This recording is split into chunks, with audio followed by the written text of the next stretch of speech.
how does one capture the experience of the extraordinary?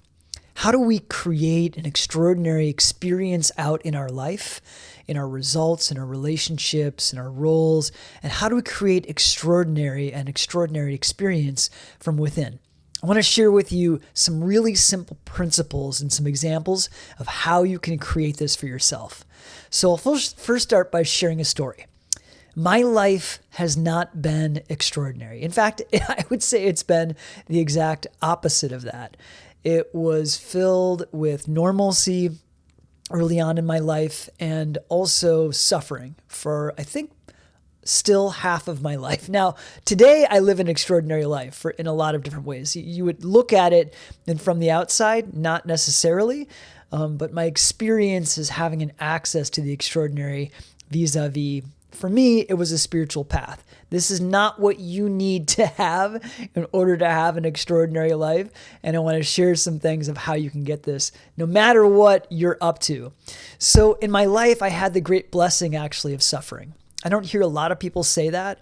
And the people that do say that have been able to look back on their life with a certain perspective that has created something extraordinary. So part of the work of creating extraordinary is shifting our perspective on how we see what's happened, what's happening, and what's going to happen in our life.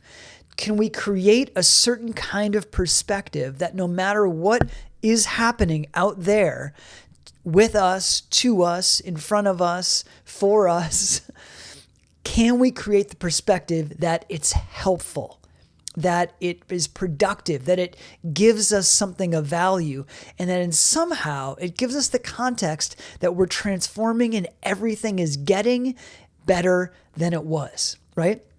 So I suffered a lot in my life. In fact, I realized at one point I was attached to this suffering, which created a certain sensation, a certain dopamine rush that allowed me to not have to feel anxious, depressed, worthless, jealous, insecure. I could go on and on. So the way that I navigated that for myself was doing very intensely active things and constantly being in action so I didn't actually ever have to feel how I felt. Right? So suffering for me was a gateway to having an extraordinary life because I didn't want to suffer anymore. And once I realized that I was suffering so much and I didn't want to do it and navigate my life the way that it was by avoiding the suffering, I tried everything that I knew. It led me to a certain path that I'm on now. And I now have a deeply fulfilling moment-to-moment experience of my life. In fact, anytime I notice myself getting bored or flat or not really being stoked about something, I have a whole access to doing things. I'm going to share some of them with you today of how to shift the experience inside of myself. And what we know about life, this is, for most of you, probably a theory unless you practice this. Whatever we are on the inside, however we are on the inside, who we are creates our life out there. So if we're unsatisfied with relationships, with results, with how we're getting paid, anything, we can do a lot of things outside, but I found that it's more effective to do inner work and maybe at the same time as outer work, but the inner work necessary to transform what's happening inside of us, the contraction, the stuckness, the whatever feelings or experiences or beliefs that we have inside of ourselves to create the outside. Now, again, I've done this for myself. I was unsatisfied with the amount of money that I was earning per year. So I looked at my own relationship to money and abundance, and I had a lot of beliefs there around judging wealth on the outside, which was really judging myself, and also my inability to produce that based on my education, my experience, all of those things. And as I spent some time navigating that inside of me, it's miraculous. I started earning more and more money on the outside of my life. Now, it'll be really unique, and forget about how you're going to do it. We call this the tyranny of how. Just start and see what happens with an open heart and an open mind. All right, so how do we live an extraordinary life? The first part I talked about, shift your perspective on things that are unpleasant, right? Everything that's unpleasant, and again, I can speak from experience. I've experienced many unpleasant things in my life and continue to experience unpleasant circumstances and situations and internal experiences in my life. When we embrace them with the perspective that they are helpful, it'll make a huge difference.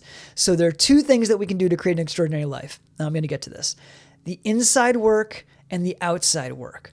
First, give more of ourselves without the energy of sacrificing. In the outside world, in our relationships, in our jobs, in our roles, whatever we're up to, give more. But you can't give more with the energy of resentment. It won't work, right? So the more that you can give in the spirit of service from your heart, the more that you will get. Now, again, it's interesting. It's a tricky thing, because if you're giving with the expectation of getting, it also won't work. Why?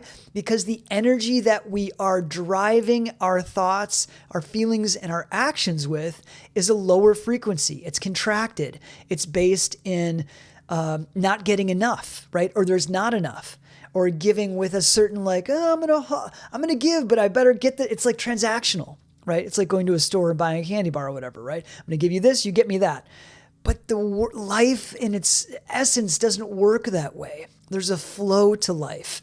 And the more that we are giving in the spirit of expansion and with an open heart, the more that we will effortlessly receive. And again, this I can speak to.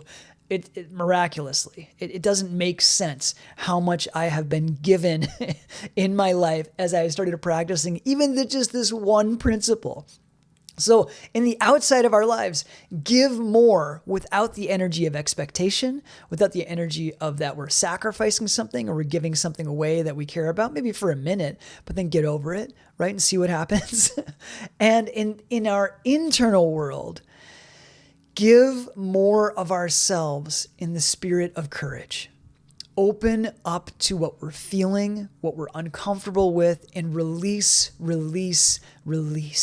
Whatever it is that we are struggling with internally, open to it and give more of yourself away on the inside. What I mean by that is if you're struggling with something and you're upset because someone has done something to you or is not fulfilling a commitment, or you've got a situation out there and it's creating all these internal feelings that are very uncomfortable, release the feelings and then see what perspective you can take in terms of taking ownership of how you have played a part in creating the circumstance.